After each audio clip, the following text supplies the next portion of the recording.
Hi, this is Phil Newman from Longevity.Technology, and I'm joined today by Dr. Mehmood Khan, ahead of the Global Healthspan Summit. Mahmood, how are you? Uh, Doing well. Good morning, Phil. It's good to talk to you. Well, and great, Mahmood, and obviously very excited about the summit coming up next week. But before we jump into that, maybe we obviously haven't spoken for a while. So, how are things going at Hevolution, and are you progressing nicely along with your mission? Well, we're absolutely on track, on schedule, and in many ways, we've had a lot of sort of delightful, positive responses. The field, obviously, there's a lot of demand for what we're doing. We can talk about it. We're going to talk about it at the summit in terms of the research grant funding, the investment opportunities, the engagement with the field. And everything that we set out to do, which was sort of catalyze this field, convene all the different players, is happening. And, I think you'll see it really come to life later this week. Oh, that's fascinating, and of course, the deployment of capital is a very big part of your remit, and I know that obviously there's been the grants, and of course you're making investments now. I mean, in terms of the quantum that we had back in the day of $1 billion, so forth, are you moving towards that now, or is that something where you're ramping into that? Well, our goal always from the first, I remember when you and I first spoke, was to build up to this. And there was two reasons for this. One was just bandwidth and capacity of my organization. When I took over as CEO, there was myself and two people. And you Right. can't deploy $1 billion responsibly managing with one CEO and two members of the team. The team now has grown to be almost 70 people. We're on track Wow. by end of 2024 to be almost 200 people.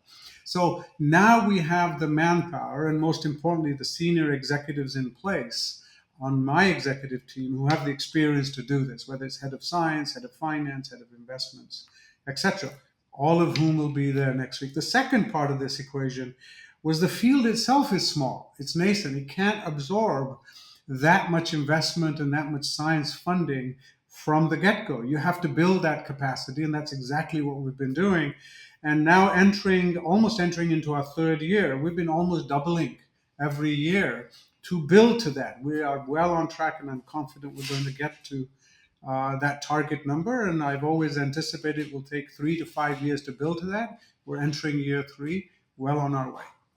Yeah, that sounds good. And Mahmood, in relation to the fact that obviously the GCC is looking outward with this program that you're running to the rest of the world, what can we learn from the GCC itself? I mean, obviously, with its health problems that there may be, and likewise its ambitions to transition away from more traditional industries and so on. What can we learn from the GCC? I think that there's a lot of opportunities for the GCC to learn from around the world, and there's opportunities for the world to gain from the experiences.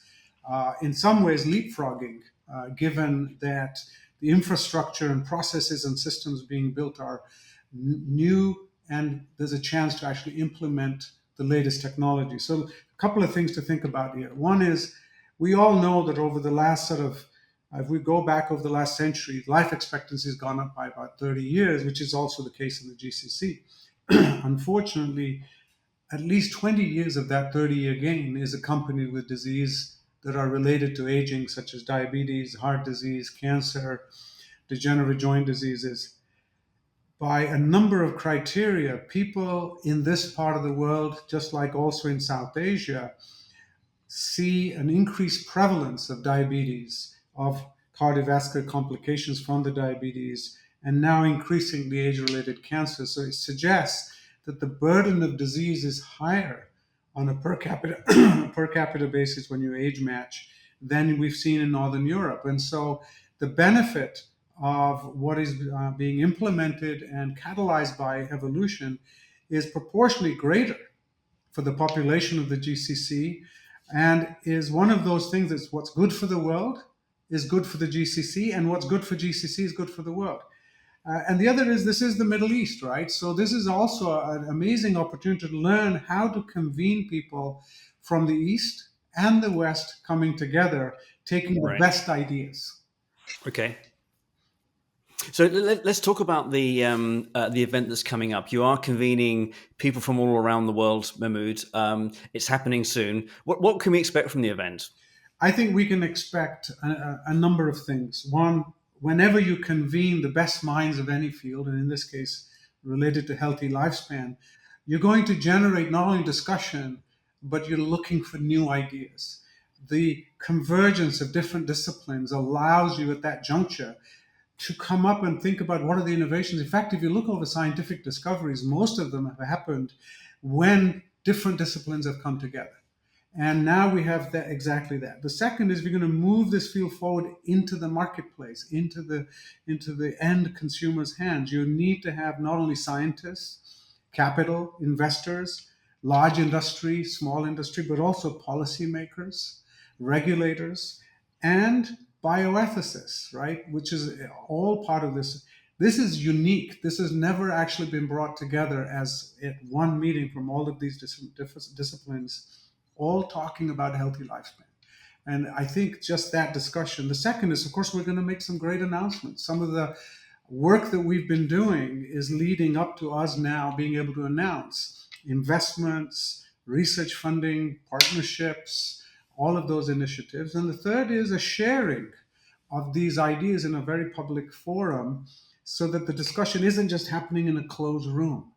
The idea is to engage. And this is why having, from my perspective, media that is knowledgeable and interested in the space also is part of, to me, as a stakeholder, because it's telling the story not for marketing, but telling the story so that people understand.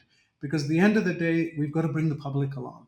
If we Mhm. don't bring the public along, they will not understand what the science we're talking about and why this is not only important for an individual, but it's important for populations.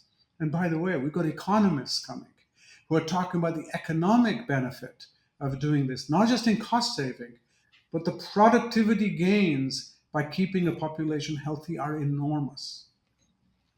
And do you think, Mahmood, that in terms of that communications challenge that the industry has experienced in the past, and of course, there's different groups in the in the industry looking at different things, from immortality through to obviously more macroeconomic health span for productivity. Do you feel, in your experience now over these last few years of representing Hevolution on the global stage, that we're moving the dial? Are people taking this more seriously now as an industry? Well, look, we are facing some headwinds, some which are general, right? If by any criteria, the general public has lost some of the trust in science. And I think COVID and all the other recent discussions and unfortunately polarization in the political debate, we have to win the trust in science back. Innovation doesn't happen without that. That's the first one important part of this. The second is sensationalism often leads to these sort of extreme statements, overstating things. It's all about some billionaire living forever, all the rest of it. And there have been media articles around that. We are absolutely nothing to do with that. Our vision statement is clear. Healthy, expand healthy lifespan for the benefit of all. Benefit of all for us is about talking about how we're going to democratize everything we invest in. So it touches as many lives across the world, no matter where you are. That's not what the media has been writing about. And there's been a huge gap on why this is important for every person on the planet, not just a few. That's an important part. Why the science is credible. This is not just hocus pocus, pixie dust type of stuff. Yeah. And why that can be. And the third thing is, this is not some pie in the sky Star Trek of the future. Why is it now? This is here now. The science is real. It's happening now. What's been missing is somewhat the catalyzing of it, with also private capital, getting enough investment in it to bring it to market. All of those, the media industry hasn't really put the pieces together. We hope to change that. I'm hoping to work with you to change that. Yeah, well, Mahmood, we're playing our part, and of course, balancing appetite for change as well as bringing governments and policymakers with us is a very interesting challenge. And of course, reflecting on what you were saying earlier about diabetes and the GLP-1 technology we're seeing now with weight loss drugs in the marketplace is fascinating. So I'm sure there's going to be some very healthy debates at the conference next week. And Mehmood, in terms of what can we expect? I mean, you mentioned earlier some announcements. I know you can't preview the announcements, but will there be scientific as well as financial announcements that will be made? So I would look to four types of announcements. One is two of those are directly science. One is science research grant funding that we've been providing individual institutions and scientists across the world. We Yep. started in North America, and now we're broadening out. The second is strategic partnerships with major academic research institutions where we're entering into multi-year partnerships to help really think about moving this field. The third is investing in biotechnology companies that are taking the science from academic institutions and progressing it towards market. And then the fourth is how to catalyze the world's talent to want to get behind this. And I think it's important to remember nothing will happen without talent. Now, the field has been relatively small in terms of the number of scientists working in this field. We want to attract more scientists, younger scientists, and scientists from adjacent fields who can understand the challenge and the opportunity and say, I absolutely want to commit a part of my career to progressing this field. We want to Mhm. attract that talent, and showcasing some of that and actually making some announcements that will sort of pe- get people to pay attention and say, wow, I want to be part of that. That's part of the announcements. Great. Well, Mahmood, very much looking forward to meeting yourself again and seeing your colleagues and some fresh faces from around the world at the summit next week. It's going to be fun. Look forward to hosting you and look forward to talking more.